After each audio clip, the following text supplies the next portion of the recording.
pour faire progresser notre pays dans la paix, la justice, la concorde, le travail et l'unité nationale. Face à l'étendue des mutations initiées, ceux qui refusent de voir les progrès accomplis par notre pays sous la conduite du président Ali Bongo Ondimba font indubitablement preuve d'une très mauvaise foi. Car, sans être exhaustifs, nous pouvons donner quelques exemples des progrès accomplis dans divers domaines. Sur le plan politique, les observateurs objectifs peuvent relever et apprécier la volonté du président Ali Bongo Ondimba de créer les conditions d'un climat politique apaisé. L'introduction de la biométrie dans le système électoral, la réhabilitation de l'Union nationale et la réactivation du Conseil national de la démocratie procèdent de cette volonté jamais démontrée. Au demeurant, la libre expression de la nation, de la sphère politique et de la société civile en est une Mesdames et messieurs les députés, chers collègues, quotidien par l'ensemble de la communauté nationale. Sur le plan social, outre la trame GS, dont les effets bénéfiques sont réels et palpables, l'amélioration des structures sanitaires et de la qualité des soins sont une priorité constante du gouvernement. Dans ce même registre, nous pouvons aussi évoquer, pour nous en féliciter, la récente valorisation des salaires des agents publics avec la mise en place du nouveau système de rémunération. Nous pouvons également ajouter à l'issue de cette la déclaration, mise en œuvre du programme agricole Graines sera offert qui vise à l'ensemble des à parties. terme la création de nombreux emplois au profit, notamment des jeunes et des femmes, est un élément important et qu'il faut porter à l'actif et au bénéfice de l'action gouvernementale dans notre pays. Sur le plan des infrastructures de transport, il suffit aujourd'hui de parcourir notre pays pour se rendre compte des efforts accomplis dans ce domaine. En effet, près de 1500 km de routes ont été bitumées sur l'ensemble du territoire national. Les voiries de la capitale Libreville ont fort heureusement amorcé leur cure à l'Assemblée nationale. Il en est de même en ce qui concerne Cette les autres initiative infrastructures de recherche base, prioritairement telles que l'accès à l'eau l'unité et à l'électricité, même si des améliorations sont encore à apporter. Sur le plan économique, les indicateurs macroéconomiques sont conformes à l'économie réelle du pays. Depuis 2009, le gouvernement a lancé la diversification de l'économie pour affranchir le pays de la trop grande dépendance du pétrole et d'en faire un exportateur des produits transformés localement. L'expansion dans le secteur minier avec l'usine de ferro-manganèse de la Comilog à Moanda et l'implantation de nouvelles industries dans le secteur agricole et dans le secteur forestier illustrent à suffisance ces progrès. Mesdames et messieurs, chers compatriotes, comme vous pouvez le constater, depuis 2009, sous la conduite déterminée du président Ali Bongo Ondimba, notre pays connaît des avancées significatives dans bien des domaines. Et il serait illusoire de penser ou de faire croire mais les qu'en un députés septennat, sont tous les problèmes disponibles peuvent être pour réglés répondre. par un coup de baguette magique.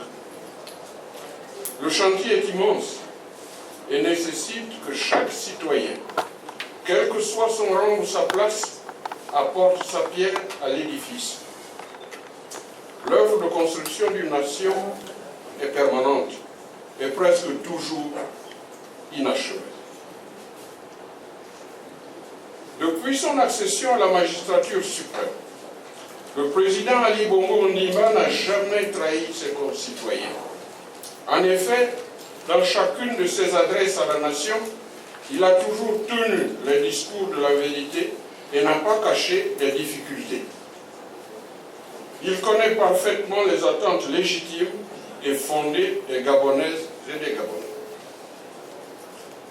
Élevé dans la tradition du dialogue, de la tolérance et de la paix, le président Ali Bongo Ondimba n'a jamais fait mystère de sa disponibilité au dialogue, de sa bienveillante écoute, l'objectif final étant toujours de rassembler et d'unir aux questions que les journalistes voudront bien leur poser à l'occasion pendant le cocktail ou sur le parvis.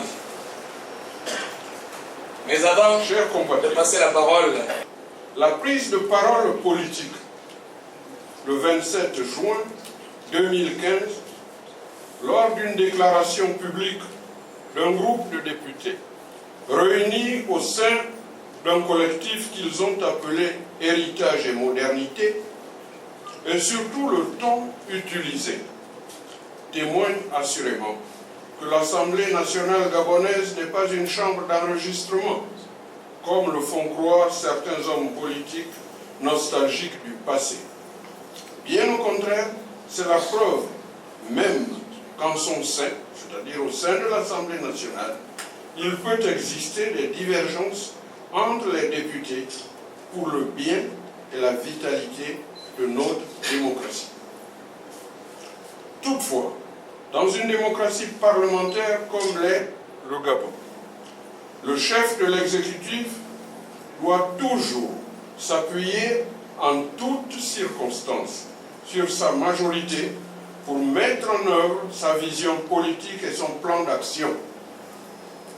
Ceci doit se traduire dans les faits et dans les actes par un soutien non équivoque des députés de son parti.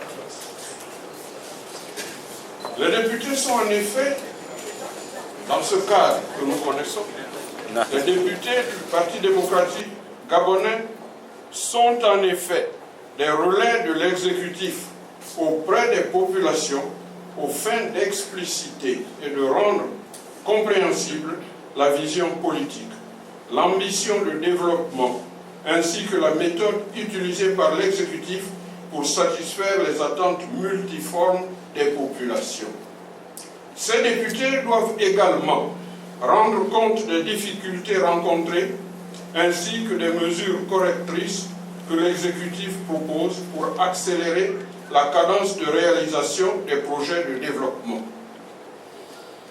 Aussi, après avoir fait une analyse froide et lucide de la déclaration du 27 juin 2015, contrairement à l'idée insidieusement véhiculée dans l'opinion nationale et internationale, il apparaît que nous, majorité des députés PDG à l'Assemblée nationale, ne partageons ni le contenu, ni l'analyse tronquée qui y est développée.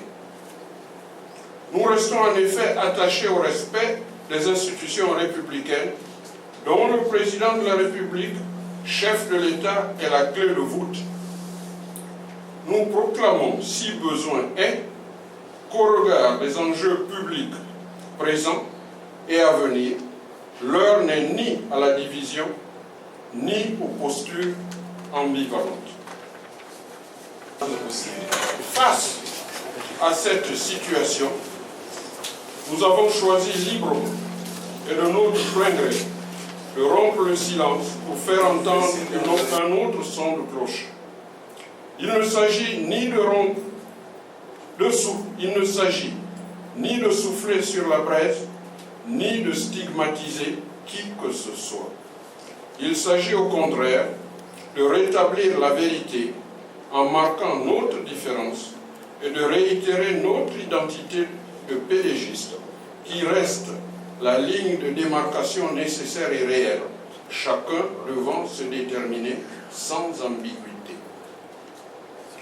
Par cette déclaration, nous, députés PDG à l'Assemblée nationale, affirmons et réaffirmons notre loyauté et notre fidélité au président de la République, chef de l'État, son Excellence Ali Bongo Ondimba, ainsi que notre attachement à la discipline et à la cohésion assurer du les groupe uns et les autres parlementaire PDG à l'Assemblée afin de nationale. lever toute Ainsi, équivoque aux fins de préserver l'unité, la cohésion et la discipline du groupe parlementaire PDG, interpellons-nous, nos camarades députés, à ne pas prendre sur eux la responsabilité de la fragmentation ou de la division du groupe.